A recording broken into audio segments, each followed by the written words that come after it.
Actor Chiyaan Vikram நடிப்பில் director பா ரஞ்சித் டைரக்ஷனில் உருவாகி தியேட்டரில் ரிலீஸ் ஆகியிருக்க படம் தான் தங்கலான்.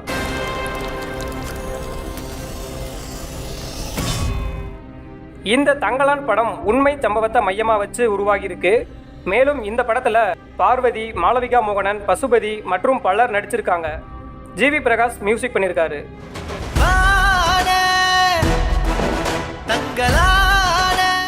பெரிய எக்ஸ்பெக்டேஷன்ஸோட ரிலீஸ் ஆன இந்த தங்கலான் எப்படி இருக்கு அண்ட் எக்ஸ்பெக்டேஷன்ஸை எந்த அளவுக்கு ஃபுல்ஃபில் பண்ணியிருக்கு அப்படின்னு இந்த வீடியோவில் டீட்டெயிலாக பார்க்கலாம்.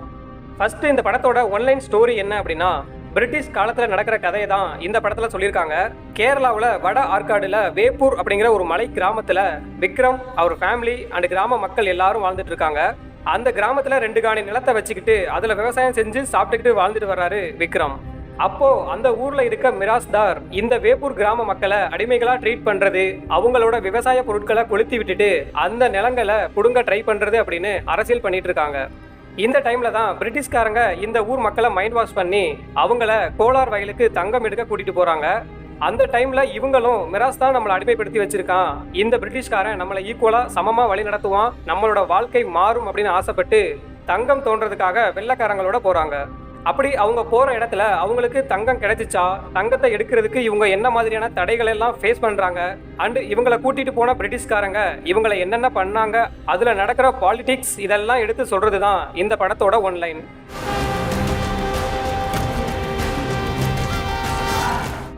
ஃபர்ஸ்ட் இந்த படத்தோட அனௌன்ஸ்மெண்ட் வந்ததுல இருந்தே இந்த படம் ஒரு தனி ஹைப்பை கிரியேட் பண்ணியிருந்துச்சு.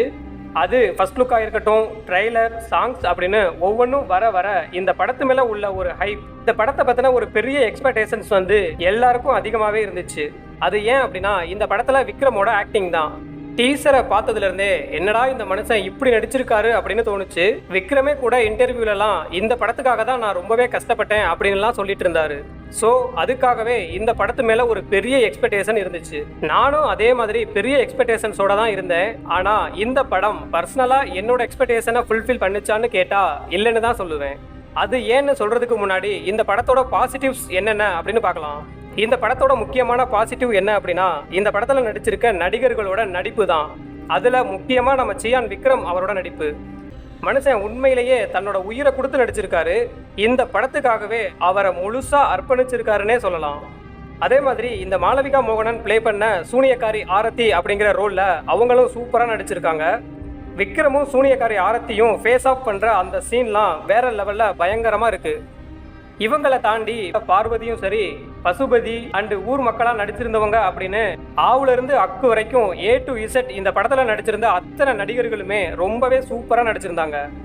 அவங்க நடிச்சிருந்தாங்க அப்படின்னு சொல்றதை விட அந்த கதைக்கு ஏத்த மாதிரி அந்த கதையில வர்ற ஊர் மக்களாவே வாழ்ந்திருந்தாங்க அப்படின்னு கூட சொல்லலாம். அந்த அளவுக்கு அவங்களோட ஆக்டிங் இந்த படத்துக்கு பாசிட்டிவா அமைஞ்சிருக்கு. அடுத்த பாசிட்டிவ் என்ன அப்படின்னா மியூசிக் தான்.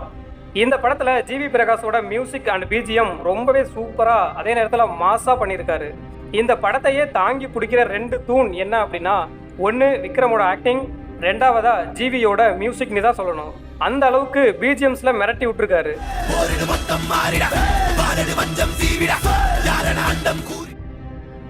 1000ல் ஒருவன் மியூசிக் அளவுக்கு இருக்க இந்த பிஜிஎம்மை அந்த பிஜிஎம்மை பண்ண மாதிரி அண்டர்ரேட் பண்ணிடாம இதை ஃபேமஸாக கொண்டாடணும் அப்படிங்கிறதான் பர்சனலாக என்னோட ஒப்பீனியன்.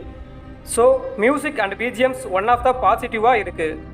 அடுத்த பாசிட்டிவ் என்ன அப்படின்னா விஷுவல்ஸ். இந்த விஷுவல் ட்ரீட் அப்படின்னு சொல்லுவாங்களே, அது இதுதானா அப்படின்னு கேட்குற அளவுக்கு படம் ஃபுல்லாகவே விஷுவல் ட்ரீட்டாக தான் இருக்குது.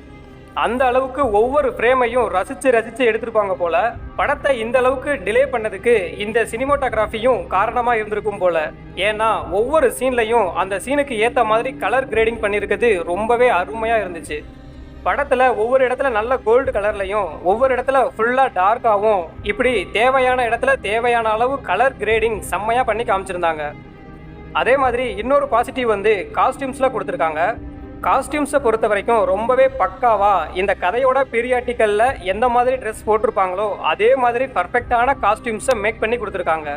படத்தில் வர்ற கிராம மக்களாக இருக்கட்டும், மிராஸ்தார், பிரிட்டிஷ்காரங்க அப்படின்னு அந்தந்த கேரக்டருக்கு ஏற்ற மாதிரி காஸ்டியூம்ஸ்லாம் சூப்பராக பண்ணியிருந்தாங்க. அதுவுமே இந்த படத்துக்கு ரொம்ப பெரிய ஒரு பாசிட்டிவ் தான். அடுத்ததா இந்த படத்தோட நெகட்டிவ்ஸ் என்னென்ன அப்படின்னு பார்த்தா, இந்த படத்தோட ஒரு பெரிய நெகட்டிவாக எனக்கு ஃபீல் ஆனது அப்படின்னா படத்தோட கதை. ஃபர்ஸ்ட் ஆஃப் ஃபுல்லாக இந்த கதையை ஒரு ஆர்டராக விறுவிறுப்பாக எப்பவும் போல் ரஞ்சித் படங்களில் சொல்லப்படுற அரசியலாகட்டும், ஒடுக்கப்பட்ட மக்களுக்கான அந்த அங்கீகாரமாகட்டும் அப்படின்னு அதில் ஆக்ஷன் சென்டிமெண்ட் அப்படின்னு சூப்பராக எடுத்துகிட்டு போயிருக்காரு. ஆனால் வழக்கத்துக்கு மாறா செகண்ட் ஹாஃபில் கதையை இன்னும் கொஞ்சம் ஸ்ட்ராங்காக சொல்லியிருக்கலாம் அப்படின்னு தோணுச்சு. செகண்ட் ஹாஃப் பொறுத்த வரைக்கும் கதையை எங்கெங்கேயோ கொண்டுட்டு போகிறாங்க. எதையும் ஒரு ஆழமாக சொல்லாமல் சும்மா மேலோட்டமாக தான் சில விஷயங்களை சொல்லிட்டு போகிற மாதிரி தான் இருக்குது. மனசில் ஆழமாக பதிகிற மாதிரி எதுவுமே இல்லை. இந்த அளவுக்கு எக்ஸ்பெக்ட் பண்ணி படம் பார்க்குறதுக்கு அந்த எக்ஸ்பெக்டேஷன் அளவுக்கு செகண்ட் ஹாஃப் ஸ்டோரி ஸ்ட்ராங்காக இல்லாத மாதிரி தான் இருக்குது. ஸோ ஸ்டோரி வைஸ் இன்னும் கொஞ்சம் பெட்டராக கொடுத்துருந்தா நல்லா இருந்திருக்கும். அடுத்த ஒன் ஆஃப் த நெகட்டிவ் என்ன அப்படின்னா சிஜி ஒர்க்ஸ். இந்த படத்தோட ட்ரெய்லர்லேயே பார்த்துருப்போம், படத்தில் பாம்பு, கருஞ்சிறுத்தை, அப்புறம் மயில் அப்படின்னு மிருகங்களை காட்டியிருப்பாங்க. அந்த மயில் அண்டு பாம்பு சீன்லாம் ட்ரெய்லரில் பார்க்கும்போதே சிஜி பண்ணது ரொம்பவே ஆர்டிஃபிஷியலாக தான் தெரிஞ்சிச்சு. ஸோ படத்தில் அதை இன்னும் கொஞ்சம் பெட்டராக பண்ணியிருப்பாங்க அப்படின்னு பார்த்தா அதுதான் இல்லை.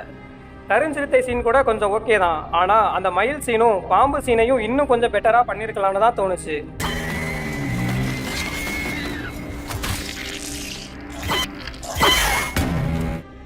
அடுத்ததா படத்தில் ஒரு இடத்துல இந்த சூறாவளி வர்ற மாதிரி ஒரு சீன் வரும். அந்த ஒரு சீன்லையுமே சிஜி ஒர்க் ரொம்பவே மோசமாக தான் இருந்துச்சு. ஸோ நெகட்டிவ்ஸ் அப்படின்னா இந்த ரெண்டு மட்டும்தான் எனக்கு நெகட்டிவாக தெரிஞ்சது. மற்றபடி இந்த படம் ரொம்பவே சூப்பராக தான் இருந்துச்சு.